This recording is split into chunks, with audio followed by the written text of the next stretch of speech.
Shalom, selamat pagi saudara terkasih di dalam Yesus Kristus. Selamat berjumpa kembali di dalam Renungan Harian Gereja Toraja edisi Sabtu 6 November 2021. Sebelum kita membaca dan merenungkan sebagian kecil dari firman Tuhan di pagi hari ini, mari kita berdoa. Bapa di sorga, kami mengucap syukur dan berterima kasih kepadamu karena Engkau senantiasa menjaga kami dalam tidur kami semalam, dan di pagi hari ini Engkau membangunkan kami dengan tubuh yang sehat. Terima kasih Tuhan atas nafas dan kehidupan baru buat kami di pagi yang indah ini. Sebelum kami memulai aktivitas kami di hari ini, kami akan membaca, mendengar, dan merenungkan sebagian kecil dari firman-Mu. Berkati kami dengan kuasa Roh Kudus-Mu. Di dalam nama Tuhan Yesus kami berdoa. Amin. Firman Tuhan yang akan kita baca dan renungkan di pagi hari ini terambil dari kitab Rut pasal 3 ayat 1 sampai 18. Kitab Rut pasal 3 ayat 1 sampai 18. Firman Tuhan berbunyi demikian. Rut dan Boas di tempat pengirikan. Lalu Naomi, mertuanya itu, berkata kepadanya, "Anakku, apakah tidak ada baiknya jika aku mencari tempat perlindungan bagimu supaya engkau berbahagia?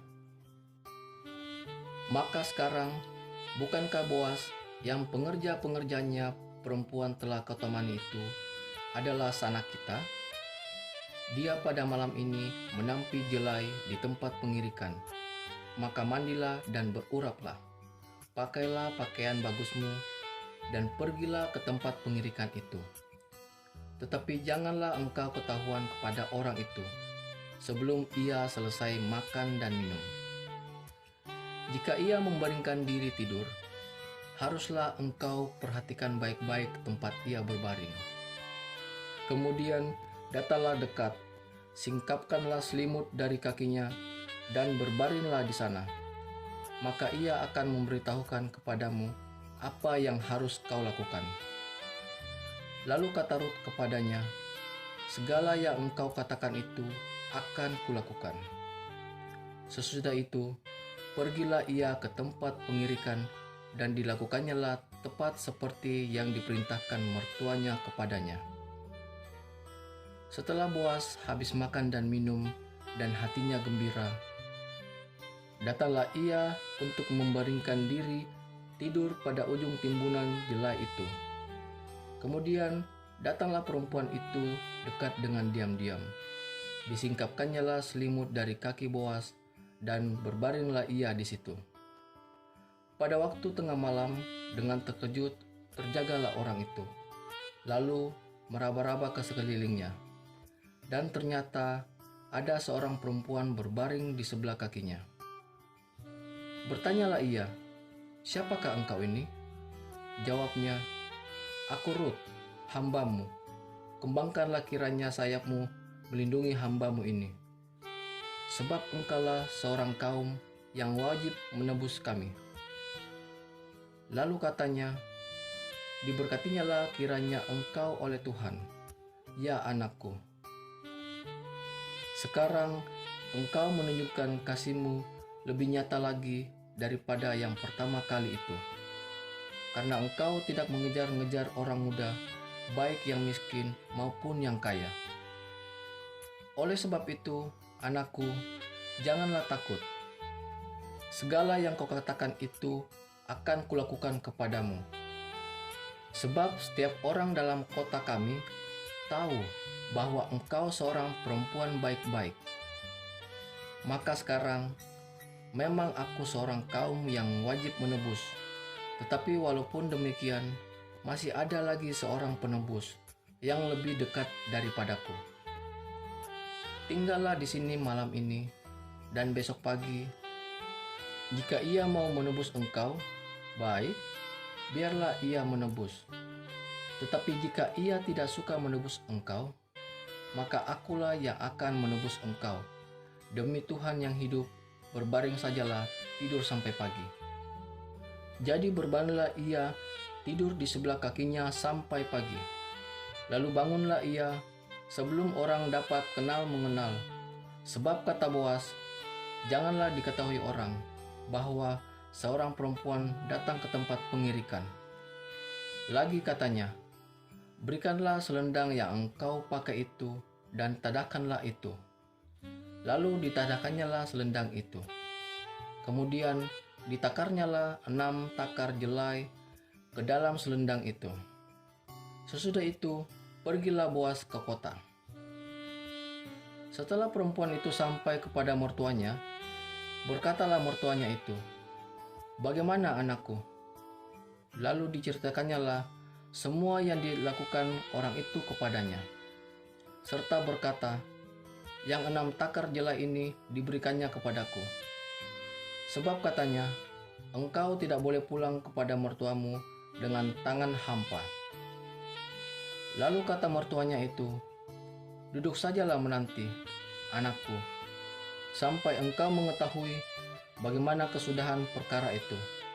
Sebab orang itu tidak akan berhenti sebelum diselesaikannya perkara itu pada hari ini juga." Demikianlah firman Tuhan yang sudah kita baca pagi ini. Menjadi penolong yang baik. Masokan untun dui tosenga. Pernahkah seseorang datang meminta perlindungan terhadap Anda? Lalu, bagaimana Anda memperlakukan orang itu setelah mengetahui masalahnya? Naomi memberi petunjuk kepada Rut agar Rut pergi ke tempat Boas pada malam hari, bahwa setelah Boas tidur, Rut harus menyingkapkan selimut dari kaki Boas dan berbaring di sana. Hendaknya dipahami bahwa tindakan Rut sama sekali bukan tindakan amoral, sebab ini adalah sebuah tindakan simbolik untuk meminta perlindungan Boas. Dengan tindakan itu, Boas menilai Rut sebagai perempuan yang jujur, sehingga Boas pun berjanji untuk menikahi Rut. Walaupun demikian, Boas tidak ingin bertindak gegabah, melainkan kepatuhan Boas terhadap hukum Allah memperlihatkan ketaatannya kepada Allah.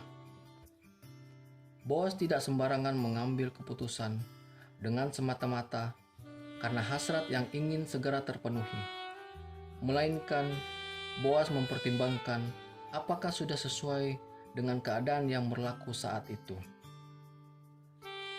Petunjuk Naomi kepada Rut ke tempat pengirikan milik Boas adalah tindakan yang biasa pada zaman itu. Demikian juga dengan tindakan Boas menebus Rut. Peristiwa Boas menebus Rut merupakan gambaran simbolik yang mengingatkan kita tentang bagaimana janji Allah menebus umatnya dari dosa. Boas dengan penuh kerelaan berkenan menebus Rut untuk mengangkatnya dari keterpurukan dan kemiskinan. Tindakan ini dapat kita maknai sebagai gambaran simbolik penebusan Yesus Kristus. Ia dengan kasih-Nya yang besar berkenan turun ke dalam dunia, berkorban untuk menebus dan melepaskan kita dari kuasa maut. Karena itu, jadilah penolong terhadap setiap orang yang membutuhkan pertolongan kita. Amin. Mari kita bersatu di dalam doa. Kembali kami mengucap syukur kepadamu atas berkat dan penyertaan-Mu, sehingga kami bisa membaca, merenungkan sebagian kecil firman-Mu di pagi hari ini, di mana firman-Mu mengajarkan kami untuk selalu menjadi penolong yang baik bagi sesama kami yang membutuhkan pertolongan. Mampukan kami Tuhan dengan kuasa Roh Kudus-Mu, agar kami dapat memahami firman-Mu dan kami dapat melakukannya di dalam kehidupan kami sehari-hari. Sebentar lagi Tuhan, kami akan melanjutkan aktivitas kami masing-masing, baik itu dalam pekerjaan kami di kantor, di sekolah, kuliah, pekerjaan sebagai ibu rumah tangga, bahkan ada yang berwirausaha. Berkati dan mampukan kami semua Tuhan dengan kuasa Roh Kudus-Mu. Biarlah kehidupan di hari ini kami jalani dengan penuh sukacita dan seturut dengan kehendak-Mu. Jauhkanlah kami dari sakit penyakit, mara bahaya, dan hal-hal negatif yang dapat mengganggu aktivitas kami di hari ini. Kami juga mau berdoa untuk jemaat-Mu, secara khusus jemaat Tangerang. Mungkin ada yang sedang bergumul dengan masalah perekonomian keluarga, ada yang sedang mencari pekerjaan, dan apapun itu. Tuhan, tolong buka jalan bagi setiap pergumulan yang dialami jemaat-Mu, jemaat Tangerang. Kami juga berdoa buat Pak Pendeta Sabara sebagai pendeta jemaat Tangerang. Berkati beliau dalam mengangkat tugas dan pelayanan di Gereja Toraja Tangerang. Berikan kesehatan, kekuatan, biar pelayanan Pak Pendeta dapat berjalan dengan lancar. Berkati juga keluarga Pak Pendeta Sabara dalam kehidupannya sehari-hari. Tak lupa juga kami berdoa buat bangsa dan pemerintah kami. Berkati mereka semua dalam mengangkat tugas dan tanggung jawab, biar bangsa ini selalu aman, tentram, dan damai sejahtera. Terima kasih Tuhan, kami serahkan segala kehidupan kami ke dalam tangan-Mu. Ini doa syukur kami yang kami bawa dalam nama anak-Mu, Tuhan Yesus Kristus. Amin.